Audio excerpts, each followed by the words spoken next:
Të nderuar shikues, mirë se erdhët në emisionin e Fokus, ku siç e dini tani më trajtojmë tema nga më të ndryshme, tema të cilat kanë të bëjnë me përditshmërinë tonë dhe sfidat me të cilat përballen qytetarët. Përshëndetje edhe nga unë të dashur miqë dhe mirë se vini pra në emisionin në Fokus, ku në vazhdim do sjellim dy temat të cilët i kemi veçuar për këtë javë dhe të cilat besoj se do t'jenë mjaft mbreslënëse për ju që po na ndiqni pra në këto momente dhe sigurisht që janë tema që kanë të bëjnë me gjendjen aktuale të ditëve të fundit. Mirë po, më konkretisht për temën e parë do zbulon Avniu vetë. Pra tema e parë, si që tha Meli, ka të bëjë me përditshmërinë apo me sfidat cilat përballemi ditëve të fundit, ndërsa gjendja stresuese, ta quaj kështu, apo emocionale dhe frika e shtuar e qytetarëve nga ndodhitë e fundit, duke filluar nga ajo Koçanit, por edhe tragjeditë të cilat ndodhin në komunikacion, kanë shtuar frikën e qytetarëve. Nga afër i pyetëm qytetarët sa ndjehen të sigurt apo jo dhe do të ndjekim përgjigjet e tyre, ndërkohë edhe sociologu Ali Pajaziti flet për këtë temë dhe pse pikërisht vjen frika tek qytetarët. Pra propozoj që ta ndjekim temën e parë dhe rikthehemi më pas. Tragjedia e fundit në Koçan dhe vrasjet e njëpasnjeshme në vend çdo ditë më shumë shtojnë frikën tek qytetarët e Republikës së Maqedonisë së Veriut. Disa qytetarë thonë se janë të shqetësuar me gjendjen që është krijuar, e sidomos në Shkup, ndërsa disa të tjerë vlerësojnë se kjo gjendje e krijuar është si rezultati i mosveprimit të institucioneve përkatëse. Не е безбедно. Зашто стално стрелање, убивање меѓусобно, млади и стари. Ова е Тексас. Цел Тексас бидваме. Народот бега, младите бегат и старите почнале да бегат. Зашто ќе напуштат земјата, зашто нема закон кој што треба да го регулира овој систем. Јас сум стар македонец, јас сум 77 години човек, понапред не беше вакви церемонии. Кај сакаш ке седиш, кај сакаш ке спиеш, ке одмараш, без страв. Сега страв да ти е дома да седиш, камоли ти да се движиш. Еве, скоро сега овде кај полицијата се утепале. На тој момент да проаѓаш ке те фаќа, куршумот ке умреш, ке идеш како да не се бил на овој свет. И затоа сакам да кажувам дека нашата држава апсолутно нема реакции кои што треба да ги регулират како што треба. Нема правдина. Овде бидна Бетеро Тексас. Бетеро Тексас. Да. Ништо што да кажам, маш ми кажа. Безбедно ли е не е безбедно да се живее? Не е безбедно. Да фатат некој сиромаш човек, одма ќе го затворат, а овие прават, темпат, убијат, ништо, ни затвор, ни ништо. Судо, кобај ги на суд скоче, ништо. Утепале. Сте размислили ли некојаш да си одите надвор од државата? Па да ви кажувам, јас сум бил 91 година. Пишман сум станал што сум се вратил овде. Децата таму се. Еве, децата, шикур на Бога. Колку деца имате надвор? Имам две машки, внуциња, снаи, све тамо ми се. Јас со старата овде, ќе преживееме док може што да правиме. Тоа е. Средна пензија, да. Тоа е тоа. Не. Famoso, dođe pa da te ne dođe. Nego već se Makedonija, Šip, Nin, Kosovo, famoso. Ma shumë shka vrejten shqiptarës njëri me tjetër. Ti që është liru, ma keq se ma mirë nuk bon. Për ne, për shqiptarët, duhet këtë forë. Како? Da li je bezbedno da se žive u Makedoniji? Ne, Zašto? pa tako, mešano sve, poradi partije, poradi sve, jedno drugo, i nema. Ама saobraćaj, bezbedni se čувствувате кога поминувате, например, улица? Зависи кој каде поминува. На пешачки сигурно, а иначе, не. Овако воопшто безбедно ли или не е безбедно да се Не е безбедно ништо. Ништо. Чувај се само, пази се сам себе, иначе мав работа. Безбедни сме. Се знае колку сме безбедни. Има немири доста. Но верувам дека ќе се среди се. Во saobraćaj pa i uopšto, da li je bezbedno da se živi? Ти сега saobraćaj е редовен, автобуси има редовни. Не, мислам, saobraćajke što se случува, дали го пешак, дали сте безбедни на тоа се мислам. Аз мисля да не е то безбедно. Возат лудо по младите. Возат со големи брзини, така да верувам дека власта тоа ќе го среди. Но ден на ден се повеќе сообраќајќи поминуваме на пешачки, па очите ги отвараме 4, пазиме. Отворен сигнал, но сепак стравта е тука. Не се знае, водат брзо. Нема почет кон пешачите, возачите немат почет. Сами, ако не се пазиме сами, не дај Боже што може да биде. Освен сообраќај, дали воопшто е безбедно да се живее во Македонија? Јас сум човек во години, за мене е дред. Човек во години, што ќе бираш? Помирало му е тоа. За безбедност не е безбедно, но тоа е тоа. Таква држава. Како народ, такви политичари. Pavarësisht gjendjes së krijuar në vend, qytetarë të caktuar vlerësojnë se kjo situatë paraqitet në rajone të caktuara, ku sipas tyre veprojnë më së shumti grupet kriminele. Дали е безбедно да се живее во Македонија? Pa vidi, ako si miran, bit ćeš bezbedan. Ako nisi miran, ne možeš biti bezbedan. Jel jasno?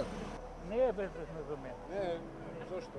За вас? За мене е безбедно кој живее у град. У село нема живе. Зошто? Зашто се мучиме, еве, не иде роба. Ме бркат од пазар. И не знам што да правим. Дали да произведуваме или да не произведуваме. Цена нема никаква, да не си земјоделец. Според земјоделците не е безбедно да се живее. Па Бога ми не е. Може у град е безбедно, у село не е. Ја дошо не шетам, стара сум више. Си пазам на семафори кој ќе се отвори зелен, си поминувам. Али не шетам многу. Дали е воопшто безбедно да се живее во Македонија? Па се на кој како. Дошо ја ван Скопје сум, не сум тука. Населба, Труварево, таму живеа. Ама таму е безбедно сега. Треба многу пазење. Брзо се некојаш вози, деца не внимаваат, си претрчуваат, не се само криви, собраќаат и децата. Освен во сообраќај, дали вака воопшто, дали е безбедно да се живее? Па безбедно е, зошто да не? Тука сум ја 60 и кусур години. Било подобро порано? Немаше сообраќај душо, а сега све сообраќај. Голем треба да се внимава, а децата не внимаваат. Па и стари речици. Еве сега, зашто да трчам кога треба да стојам? Безбедно е да се живее овде? Па, мислам безбедно се. Да речеш, секој држава у светот има проблеми, што се вика. Меѓутоа, преку 90% дека е безбедно. Në komunikacion kohëve të fundit janë shtuar aksidentet e disa raste edhe me viktima të qytetarëve. Sa janë të sigurt në rrugë qytetarët, jasë si u përgjigjen ata. Qa vozitin shpejt, mos vet hiq për shpejt e për ushtrime, me do motora, me do kerre. Alloj në rujt, edhe më shumë përrime dhe ratë në shpivën dhe. A e ndihesh i sigurt kur je në rrugë, sidomos kur e kalon Bizbardhën? Jo, s'ka problem për rrugën e bardhë këtu, kalojmë, ama me këto motorës shumë problemi më. Çfarë duhet ndërmerret? Çfarë duhet bëjë Ministria e Punëve të Brendshme? Përveç dënimeve të Prishtinës. Nuk e di, jo, s'mund mu përzim atë. Shqo, këtu edhe me dash me vozit ma tepër se vozit se që ja 20-30 shkaj. Jo këtu, po përgjithësi këtu. Përgjithësia është shpejt, vojnë e shpejt. Çfarë duhet ndërmerret? Çfarë duhet bëjë Ministria e Punëve të Brendshme? Ministria e Punëve të Brendshme shumë punë duhet boja, ama s'ban asgjë. Aty duhet me morën lejat, edhe mos më dhon drejtësi me ngra kërkure 100 vjet. E di se çka ka ndodhur këtu, çka ka ndodhur.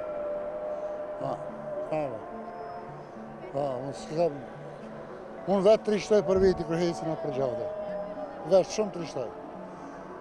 S'nalet. Te vijat nuk nalet.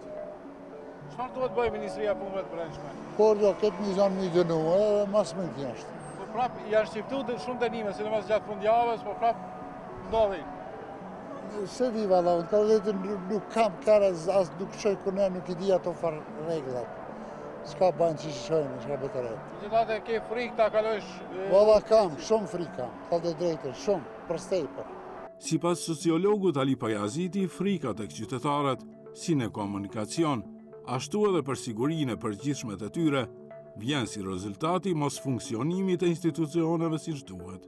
Këto vrasjet e fundit që ndodhen, flasim për një shoqëri jashtëzakonisht turbulente, të pasigurt, kështu që kjo gjendje dhe kjo psikologji e pasigurisë ka hyrë deri në damarët e qytetarëve, të cilët në veçanti në zonat urbane, ku ka frekuentim të madh të njerëzve, kanë ndrojnë që të dalin me familjet e tyre, bile edhe në kohën e lirë. Nuk ndjehen të sigur që të gjezdisin, që të shëtisin dhe të jetojnë jetën e tyre në mënyrë spontane, sikur që duhet jetë në një shoqëri të kulturuar dhe të civilizuar. Kjo situatë dhe ky kontekst flet për një degradim psikologjik, për një degradim kulturor, degradim etik, për një militantizim të veçanti të populatës juvenile, për një gjendje stresante tek shtresat e ndryshme të shoqërisë, e cila reflektohet pastaj në kontaktin dhe në komunikimin me të tjerat. Kështu që të gjithë janë impulsiv, të gjithë janë eksploziv, shpërthyes dhe janë një bombë përpara shpërthimit ose krisjes. Pra,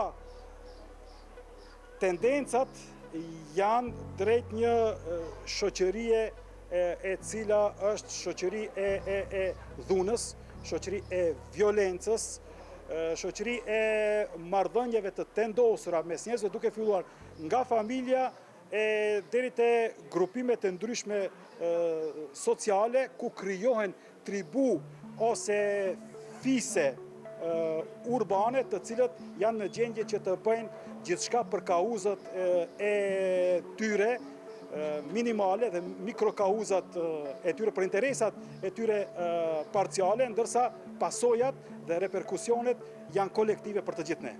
Ku është ngërçi, si u shku, e shihni ju këtë fenomen që po ndodh? Mendoj, janë institucionet apo janë vetë qytetarët që kanë krijuar këtë bindje se ky shtet nuk është i sigurt?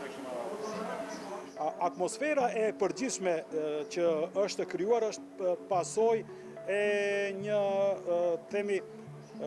konteksti të krijuar duke filluar nga politika, kriza ekonomike, mediat, rrjetet sociale, të cilat gjenerojnë vazhdimisht dhunë dhe dhunshmëri, e cila pastaj reflektohet në përditshmërinë tonë. Sekuencat dhe skenat të cilat neve i shohim dhe i dëgjojmë edhe nga vendet fqinje, në veçanti nga ato albanofone, nga shteti am, Shqipëria dhe Kosova, ku kemi ekzekutime, vrasje, makabre, akte suicidale, eliminime me trotil dhe me mjete të tjera. Të gjitha këto natyrisht se reflektohen edhe këtu tek ne. Këtu realisht përcentrohemi në Maqedoni. Ka ndodhur Koçani, ndodhin vrasje çdo ditë dhe kjo ndoshta ka ndikuar edhe tek qytetarët tanë që të ndjehet pasigurt realisht. Këtë fenomen mund ta quajmë edhe si një formë të rutinizimit të vdekjes. Pra, përderisa në shoqëritë normale vdekja është diçka e veçantë, ekskluzive, në shoqërinë e sotit, pra të fillim mileniumit të tretë, vdekja është ordinarizuar. Është bë si një gjë e thjeshtë, për pak për shumë njerëzit prekin në jetën e tjetrit, janë në gjendje pra që ta mbysin ose ta ekzekutojnë tjetrit pa i bërë tërë syri. Nëse përqendrohemi te kjo çështja e sigurisë, ndehen pasigurt qytetarët, ashtu spaku shprehen, qoftë në komunikacion, mund të shkelen në çdo moment dhe mos japi llogari askush për ta. Është e vërtet kjo, sepse mungesa e disiplinës vërehet edhe kur shëtisim në park, ku duhet që të ndjehemi shumë të relaksuar. në vizbardh kur jemi. Ndjehet ajo gjendja e tensionuar edhe mes shoferëve. Ndjehet edhe në pazar, ndjehet edhe në treg, ndjehet edhe në shesh, edhe në qendër tregtare. Pra, gjithkund vërehet kjo situatë e agresivitetit të masovizuar që kohëve të fundit për fat të keq shprehet edhe me këto vrasje të cilët janë jashtë vijës natyrale, të cilët janë abnormale dhe të cilët nuk mundet që t'i rrogë truri i njeriut me ment në kokë. Edhe se kjo e ka shtuar edhe themi frikën e qytetarëve. Normalisht, secili njeri kërkon siguri individuale, siguri personale, siguri për familjen e vet dhe kërkon edhe hapësirë të jetesës ku ai do të ndjehet i rehatshëm, ku nuk do të jetë i atakuar dhe ku nuk do të mendoj vazhdimisht për një gjendje të defansivitetit, ose të mbrojtjes, ose të vetëmbrojtjes. Kjo është një psikozë jashtëzakonisht dërmuese për lëvizjen, qarkullimin, frymërimin e çdoditshëm të qytetarit, kudo qoftë ai. Mendoni se duhet institucionet të bëjnë diçka më shumë rreth kësaj, që s'paku ta zbutin të ndryshojnë mendimet e qytetarëve? Normalisht institucionet duhet të reagojnë, duhet të ketë penalizime për ata që shkelin normat dhe të cilat shkelin ligjet që janë në fuqi. Po jo të kapërcet sikur s'ka ndodhur asgjë, sepse atë që dje ka bërë një shkelje, ti nesër e takon në kafene, e takon në autobus, e she duke hipur taksit. Kështu që kjo është me të vërtet deprimuese. Pra, institucionet e rendit duhet që t'jenë më agile, duhet që t'jenë më vigjilente dhe të ekzekutojnë ndëshkimet dhe ndalimet. Duhet një mobilitet i përgjithshëm shoqëror social, duke filluar nga media që duhet t'japin emisione më shumë që flasin për kulturën, deri te për kulturën publike dhe për edukatën publike, deri te institucionet arsimore, deri te mësimdhënësit të cilët pra duhet që përveç transfertës së dijes të përcjellin edhe vlera të mirëfillta, vlera autentike që e bëjnë njeriun jo bipedal, jo dykëmbësh, po qenje humane, qenje njerëzore, e cila ka respekt për tjetrin dhe e cila jeton në harmoni me rrethin. Jo të thyej bankinat, jo të hedh në tokë një mini bibliotek që dikush e ka bërë edhe për estetik, po edhe për të dhënë mesazh se duhet të jesh i afërt me librin, jo të shkel parqet, jo të hedh mbeturinat gjithandej, jo të shkatërroj dhe të rënoj gjithçka që she përpara, po të jetë një fëmijë, një i ri dhe një individ në plot kuptimin e fjalës, i vlefshëm për veten, i vlefshëm dhe i dobishëm edhe për komunitetin dhe për shoqërinë ku ai graviton.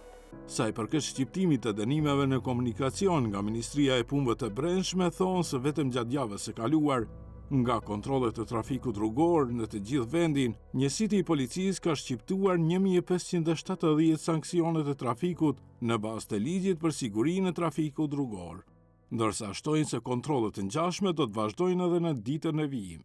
Pra kjo ishte sa i përket temës së parë dhe frika e shtuar e qytetarëve nga ndodhjet e fundit, duke filluar nga Koçani, aksidentët në rrugë e kështu me radhë dhe, siç e thash, kanë shtuar frikën tek qytetarët, ndërsa tema e dytë ka përgatitur Meli dhe do të na flasë më shumë sa i përket asaj se çfarë ndodh në terren. Ne urojmë që të kemi sa më pak domethënë në ngjarje që kishin të bëjnë me temën e parë të cilën e trajtuam pra në emisionin Fokus dhe qytetarët sa më shumë të ndjehen të sigurt në çdo lëvizje të tyre, pra në çdo obligim të tyre që kryen gjatë ditës, po edhe pse planeve të cilat kanë në mbrëmje qoftë shëtitje ose diçka tjetër, që mos të jenë domethënë me dyshje nëse duhet bërë një xhiro nëpër qytet ose jo, ose në vend banimin ku ata jetojnë. Pra urojmë që gjithë këto ngjarje që na kanë shqetësuar ditëve të fundit të mbeten vetëm një e kaluar. Ndërkohë në vazhdim do sjellim një material tjetër që ka të bëjë me komunën e Qajirit dhe shumë projekte të cilat pritet të realizohen gjatë këtij viti. Pra përveç programit të cilin e ka prezentuar udhëheqësia e komunës së Qajirit dhe planet të cilat janë për të realizuar, pra kur bëhet fjalë për projekte infrastrukturore dhe shumë projekte të tjera, ne gjithashtu në kuadër të këtij reportazhi do sjellim edhe zërin e qytetarëve, pikërisht banorët e komunës së Qajirit, të cilët do të tregojnë se çfarë është ajo që u pengon në këtë komunë ose çfarë është ajo që duhet më urgjentisht të përmirësohet për të pas domethënë banorët e komunës së Qajirit një jetë më të bukur, një jetë më cilësore. Pra të gjitha këto i kemi përmbledhur në kronikën që do sjellim në vazhdim. Komuna e Qajirit me sipërfaqe prej 3.52 km² dhe mbi 64.000 banor, llogaritet si komuna më e mbipopulluar në vend. Duke marrë parasysh numrin e madh të banorëve, është vështirë të krijohen kushte për një jetë më cilësore.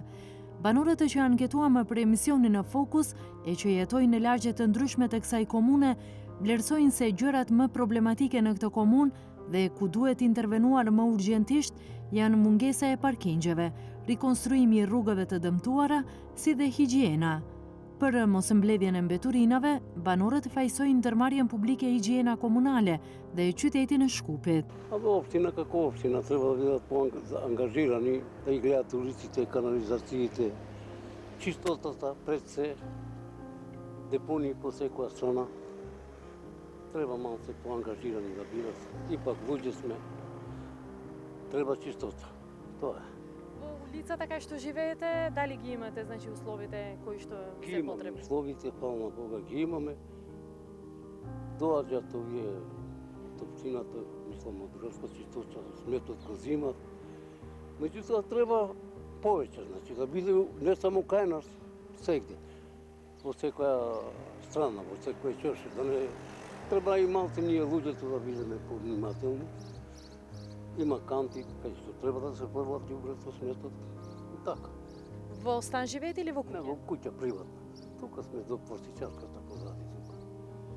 Дали нешто ви смета, например, или што треба да се тргне? Абе, види, ние сме таму до главната Никола Карев улицата, Бучава Корема. Таму Каршитекето, може знаете, тоа сметот тука многу лошо делува и за градот, и за луѓето, како средина. Треба почесто да се чисти таму. Тоа. Канализација сигурно имате, вода доволно имате ли во летно време? Направија сега реконструкција, сменија цепки, појачаа притисок, канализација има средства во ред. Нема да се пожалиме нешто. Меѓутоа, од таа страна малце ѓубрето, поготово ромите кај што живеат од таа страна е катастрофа. И Каршитекето, тоа сметот, многу. Тоа е неподносно. Треба почесто, барем еднаш дневно, секој ден да дојдат. Не на да, преку комунална хигиена, за да се чисти. Ипак центар е, градот е, поготово главна улица, поминуваат сега туристи, нели туристичка сезона. Тоа страмота да се гледа така. Domethënë sipas jush çka duhet të ndryshohet ose çka duhet të punohet? Pikë parë parkingi ka parkeri çka. Se banese vinja ja të punon, do të më prish më zonë, shumë ka bën kushto veni. Ama pikë parë parking pa parkingi çka banese ngri parkar të kera.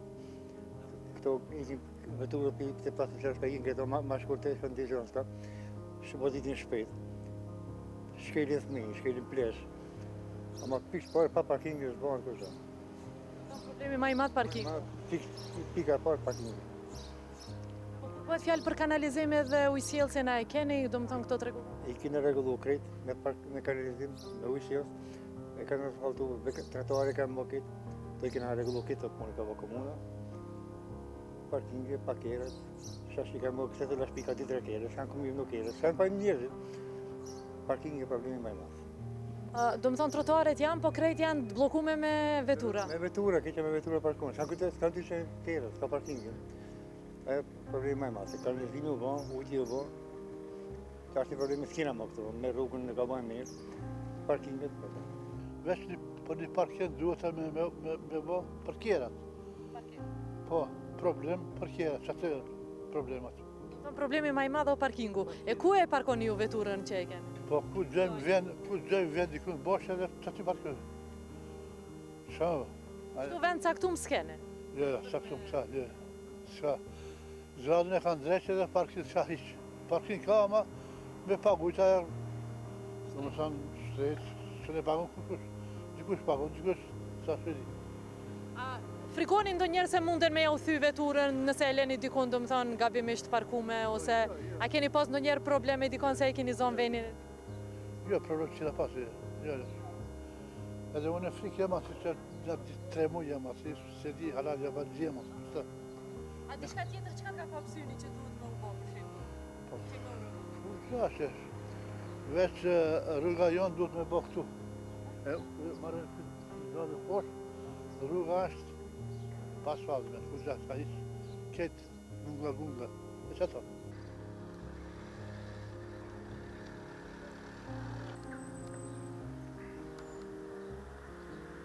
Treba samo da se čisti. Ovaj gradonačelnik na Čajer ništa nema napraveno. Много е пърлява населбата, то е. Иначе друг проблем нямаме. Неща, други проблеми. Това чистенето зависи от комунална хигиена повече? Да. Ама и ние луѓето сме криви. Контейнерите празни фрлат надвор. Мислам, не можам да сватам што луѓе. Само тоа што ви смета моментално за асфалтирање, нешто тротуари, паркинг, тоа кај што живеете? Имам паркинг, да. Каде живеете вие? На Джон Кенеди сум. Си имаме паркинг, се окей. Немам некаква забелешка за Чаjer. Нешто немате? Не злато, не. Па да ви кажем, Чаjer е неубава населба. И низ цело Скопје, не само у Чаир, него низ цело Скопје ѓубре. Синој како чисте он дека, ама денеска па е веќе напунет. Значи комунална хигиена не доаѓа редовно? Не, него и ние сме криви. Фрламе сеќ дека. Каде живеете вие? Ете тука на Пластичарска. Дали нешто ви смета, дали имате, значи, асфалтирано улици, вода, Тука е асфалтирано се. Нема проблем, ама тука по една уличка тече вода една недела, па никој не доаѓа да ја сопре. А вода ќе немаме друго, не знам. Паркинг дали има? Не, паркинг нема, сите тротоари се паркинзи. И нема ни одиме по улица. Qëtë shka janë përgjes që do të me punu, do të punojnë punën e vetë. Si të punojnë punën e vetë është mirë. Ajo vetëm e jemnin me maj edhe punë të rinë këtë në vend. Për shembull, çka me bo? Me bo parkinga, çka me bo? Parking, rrugë, këtë gropa, këtë kerët, si të kenë 4 vetë, këtë binë. Katastrofë. Dohet, parking që s'ki ku kalon. Trotuaret krejt bllokume? Bllokume këtë, në vend që me esu komtarët parat, kerët, motorat janë parkirat. Shka me bo? A keni fëmijë ose nipa në shkollë? Kina. Na primer, ova infrastruktura se napravit tamo ulicите se lom, katastrofa. Ne promenil nikoj so godine, ništa. Drugo nešto što bi smeta, na primjer, eve koja izleguvate na... Ništa to, centarot ne je blisko bit pazar, znači ništa ne smeta. Samo to malko da. Ulicite da se renovirат? Pa da, mene to najpoveće. За хигиената? Хигиената како е? To je na nivo nekoje što nikade u svet ne postoji takvo nešto. Smet ima, со денови не се чисти, не знам што е проблем. Паркинг дали ви треба вас? Па до сега паркинзите се добри овде, пошто и не се наплаќа, ама на други места сегде се наплаќа. A ima dovoljno parking.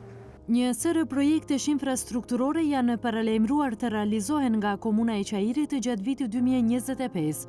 Sipas drejtuesve të komunës, deri në përmbyllje të këtij viti, planifikojnë investime në vlerë prej 8.7 milion euro, ndërsa projektet që tashmë janë në proces realizimi në lagjet Dijon, Sahatkull dhe Serav arrijnë vlerën prej mbi 2.7 milion euro.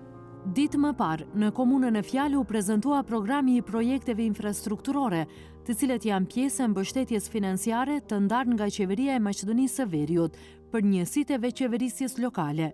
Kryetari I komunës, Visar Ganiu, theksoi se investimet kanë në fokus zhvillimin e infrastrukturës moderne, ndërtimin e qerdhave, përmirësimin e shërbimeve publike dhe krijimin e hapësirave të reja për banorët e Qairit. Në komunën e Qairit, investimi në përmirësimin e infrastrukturës është një proces I vazhdueshëm dhe I qëndrueshëm, me synim ndërtimin e një mjedisi më të sigurt, më funksional dhe më të zhvilluar për të gjithë qytetarët tanë.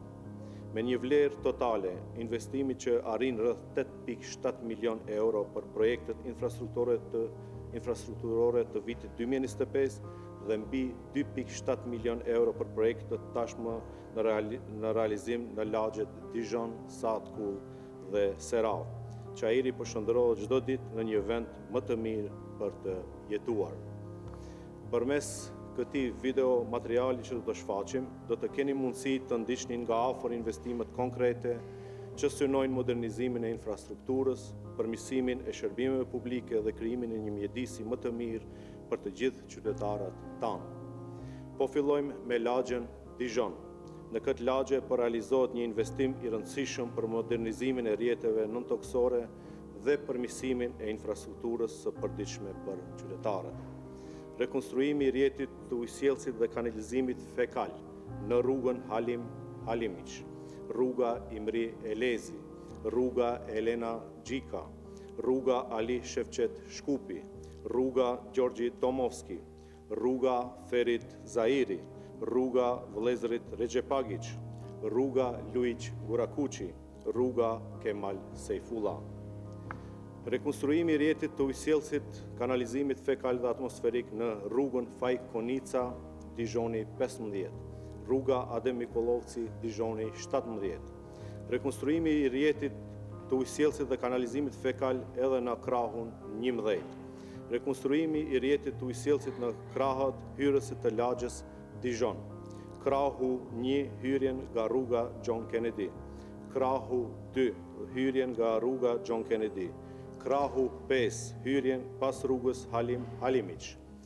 Krahu 9 pas rrugës 208, krahu 10 pas rrugës 208, një pjesë e rrugës Kemal Sejfullah. Në lagjen Saatkull po zhvillohen projekte të rëndësishme për forcimin e rrjeteve të ujësjellësit dhe kanalizimit, duke përmirësuar cilësinë e jetesës për komunitetin. Rekonstruimi I rrjetit të ujësjellësit dhe kanalizimit fekal dhe atmosferik tek rruga 1 pas poliklinikës në Bitpazar, rruga Qairska pranë selisë PFI-s. Rekonstruimi I rrjetit të ujësjellësit tek rruga 178. Rekonstruimi I rrjetit të ujësjellësit dhe kanalizimit fekal tek rruga Sevasti Qiriazi, rruga Kongresi Manastirit, rruga 177. Rekonstruimi I rrjetit të kanalizimit atmosferik në rrugën 150. Rekonstruimi I rrjetit të kanalizimit fekal tek rruga 397 në DSH, rruga 157, rruga Kristian Todorovski Karposh. Në lagjen Serav po krijohen kushte më të mira jetese përmes përmirësimit të rrjetit të ujësjellësit dhe kanalizimit. Rekonstruimi I rrjetit të ujësjellësit, kanalizimit fekal dhe atmosferik tek rruga Kovačka, zona Sauk Qeshma 1 dhe 2. Në kuadër të investimeve në këtë komunë janë paraparë dhe 2 objekte të reja qerdhesh. Të njëjtat do të ndërtohen në lokacionin e objekteve tashmë ekzistuese, Borbardha dhe Vesëza. Objektet e reja kanë për qëllim të dyfishojnë kapacitetet për pranimin e fëmijëve. Kreu I Qairit, Visar Ganiu, kujton se ndër kërkesat më të shpeshta të banorëve të Qairit ishte investimi në qerdhe. Për vitin 2025, komuna e Qairit ka planifikuar investime të reja në vlerë prej rreth 8.7 milion euro, duke u fokusuar në zhvillimin e infrastrukturës moderne, ndërtimin e qerdheve, përmirësimin e shërbimeve publike dhe krijimin e hapësirave të reja për komunitetin. Në lagjen Fush Topan do të realizohen projekte që ndihmojnë zhvillimin e qëndrueshëm dhe rritjen e cilësisë së jetesës.